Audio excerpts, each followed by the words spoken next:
काशी में भोला बोतिहनी भंगिया धतूर हो। काशी में भोला बोतिहनी के जे बोइले हरि हरि में आदि के जे बोतिहनी भंगिया धतूर हो। काशी में भोला बोतिहनी भंगिया धतूर हो।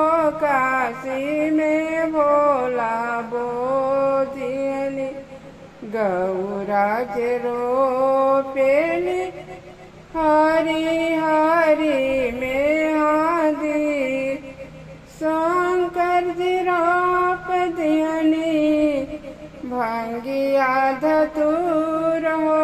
काशी में भोला रोप दिहनी भंगिया धतूर हो। काशी में भोला रोप के ये सिंचाई ले हरि हरि में आदि के ये सिंचाई ले भंगिया धतूर हो। काशी में भोला रोप दिहनी भंगिया धतूर हो।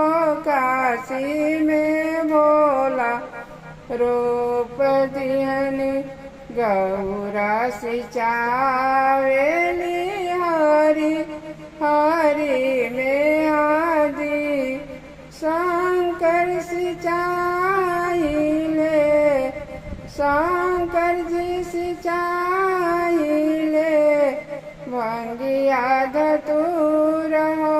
काशी में भोला रोप दिहनी भंगिया धतूर हो। काशी में भोला रोप दिहनी के ये तोड़ाई ले हरि हरि में आदि के ये तोड़ लिहले भंगिया धतूर हो। काशी में भोला रोप दिहनी भंगिया धतूर हो।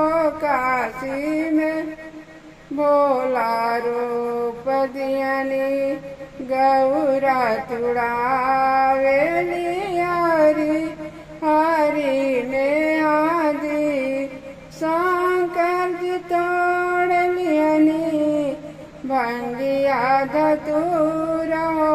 काशी में भोला रोप दिहनी के ये रचावेली हरि हरि में आदि के ये रचा के ये जे पी लिहनी भंगिया धतूर हो।